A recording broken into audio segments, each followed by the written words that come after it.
Assalamualaikum warahmatullahi wabarakatuh, sahabatku para petani sawit, apa kabar?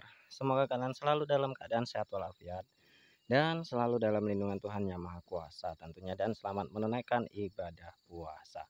Teman-teman, pada video kali ini saya akan sharing atau membicarakan, ada yang komentar di salah satu video saya mengatakan bahwa target 2 tahun panen apakah bisa tercapai, dan tentu buahnya tidak bisa dikatakan sesuai dengan standar pabrik. Nah, seperti ini konsepnya, teman-teman. Jadi memang kalau dikatakan buahnya belum standar pabrik, ya pasti itu sudah dapat dipastikan belum standar pabrik, teman-teman. Karena terkadang usia 5 tahun pun masih ada yang belum standar pabrik kalau kita bicara standar pabrik. Namun untuk menghasilkan uang dari sawit kita, tentu kita tidak harus menunggu sampai standar pabrik. Kalau kita menunggu sampai standar pabrik, tentunya ya itu akan memakan waktu yang cukup lama dan perjuangan kita akan menjadi bertambah berat itu. Nah, mengapa saya selalu tekankan atau selalu saya sampaikan bahwa saya memiliki target 2 tahun bisa panen? Karena memang benih yang saya tanam memiliki keunggulan quick starter, teman-teman. Ini Lonsum BL1 yang keunggulannya adalah quick starter, bisa dipanen, maaf teman-teman, bisa dipanen ketika usianya panen perdana itu 25 bulan. Nah, itu yang saya kejar. Namun, bagaimana caranya supaya kita itu benar-benar bisa mengejarnya? Apakah tidak dilakukan kastrasi? Nah, ini yang menjadi pertanyaan yang kedua. Sampai kapan dilakukan kastrasi, atau kok 24 bulan atau 25 bulan sudah bisa panen perdana, apakah tidak dilakukan kastrasi?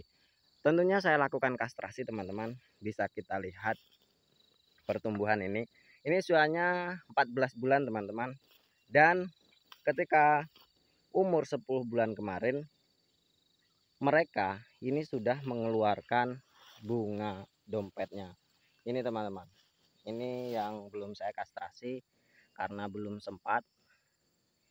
Di usia 10 bulan itu sudah banyak yang mengeluarkan dompetnya. Usia berapa sih saya tanam di lahan? Di pembenihan itu usia berapa?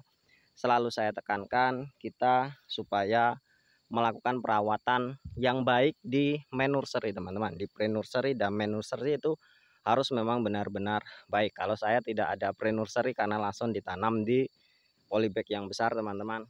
Ya, karena keterbatasan tenaga tentunya. Dan yang kedua, kita harus benar-benar melakukan hal yang terbaik ketika memang di pembenihan atau di pembibitan. Karena ketika kita tidak melakukan perawatan yang baik di pembenihan, maka ketika dilakukan penanaman di lahan itu pertumbuhannya akan sedikit terlambat atau terhambat, teman-teman. Misal ketika di pembibitan kurang pupuk, kemudian kerdil, dan terjadi etiolasi, maka ketika kita tanam di lahan itu akan terjadi stres terlebih dahulu, kemudian pengakarannya kurang maksimal, sehingga pertumbuhannya itu agak lambat, sehingga ketika kita ingin mengejar target 2 tahun panen itu sulit tercapai. Kalau bisa dalam usia 1 tahun itu di polybag, kalau bisa ya. Saya dulu menggunakan polybag yang 5 kg, lumayan cukup besar dan lumayan cukup merepotkan. Jadi ketika di nursery, di pembenihan itu memang bonggolnya sudah besar dan pertumbuhannya sudah lumayan sangat-sangat baik. Ketika saya tanam di lahan, saya menggunakan pemupukan dasar menggunakan dolomit dan rock fosfat. Kalau ingin lebih cepat lagi besarnya, teman-teman, saya ada satu contoh yang memang saya jadikan sampel.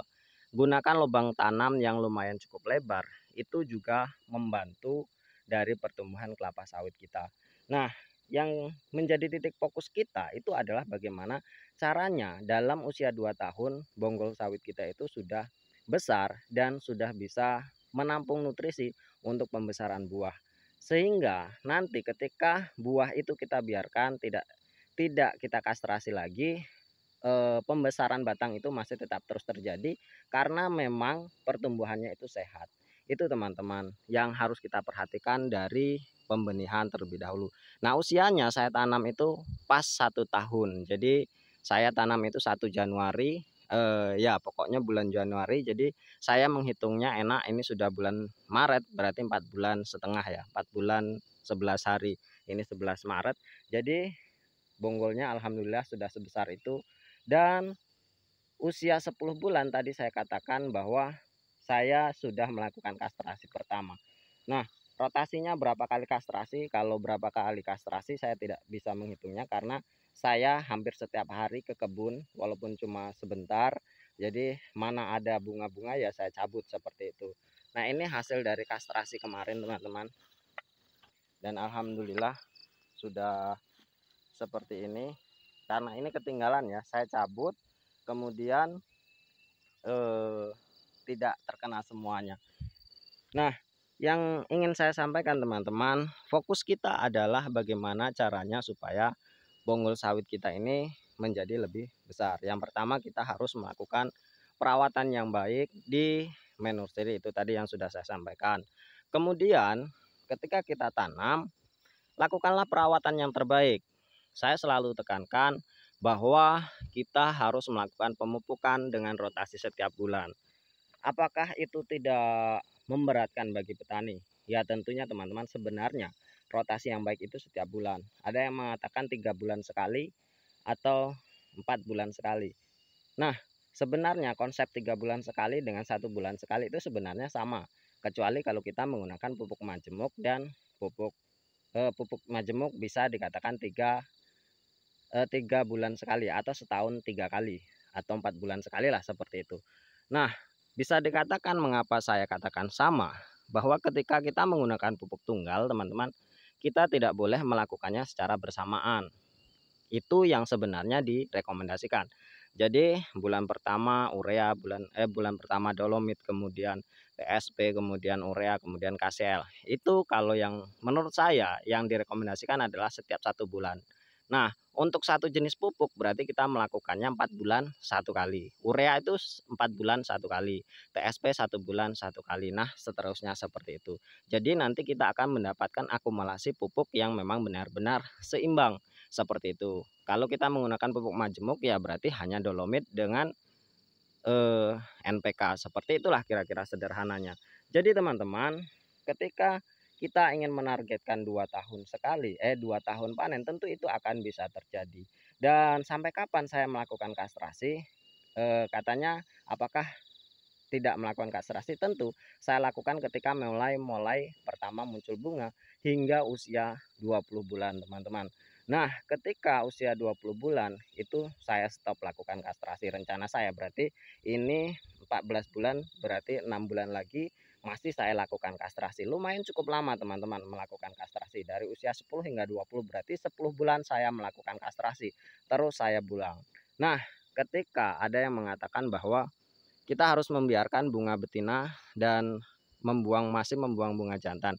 Itu kalau memang varietasnya memiliki keunggulan panen perdananya itu 28 hingga 30 bulan. Kalau 25 bulan kita stop di usia 20, lalu kita biarkan nanti di usia 25 atau sampai 26 bulan itu sudah bisa lakukan panen perdana. Apalagi di sekitaran saya ini sudah ada kebun yang memang sudah panen sehingga serbuk sarinya itu bisa disebarkan ke kebun saya. Kalau memang apa yang dikatakan itu bahwa bunga betina harus dibiarkan terlebih dahulu, ya tentunya kalau memang di hamparan kita ini belum ada sawit yang panen atau sawit yang memang memiliki bunga jantan.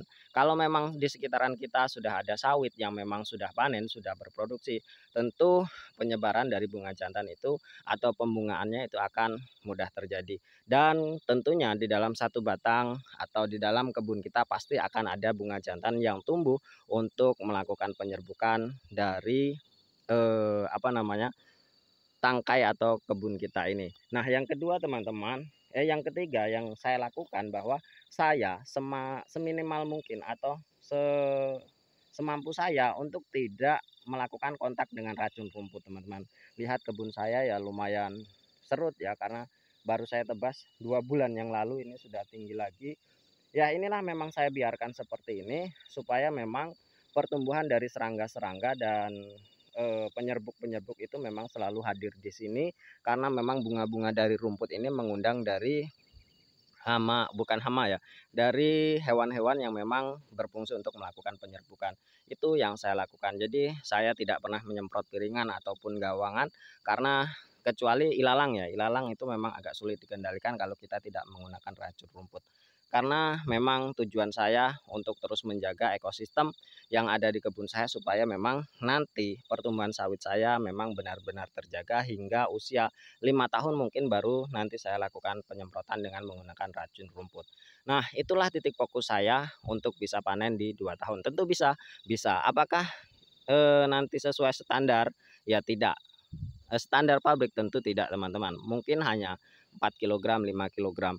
Dan itu pun di pabrik sekarang ini memang sudah ada buah kecil, teman-teman, yang memang ukurannya 5 kilogram hingga 6 kilogram atau 7 kilogram, itu sudah diterima di pabrik. Kalau tidak bisa ya kita jual ke lokon atau ke ram, itu ada yang menerima buah kecil. Tentu selama itu bisa menghasilkan uang untuk kita, ya jangan ditunda-tunda. Yang penting kita lakukan perjuangan dengan tekad batu dan semangat. Tapi lakukan yang terbaik. Kata orang, kita itu akan menderita 3 tahun sebelum kita panen. Tentu akan kita pres, teman-teman, menjadi 2 tahun saja, tapi sangat-sangat menderita. Karena memang kita harus melakukan perawatan yang terbaik. Namun untuk hasil yang terbaik tentu itu harus kita lakukan. Mungkin hanya ini, teman-teman, semoga bermanfaat. Terima kasih atas perhatiannya. Wassalamualaikum warahmatullahi wabarakatuh.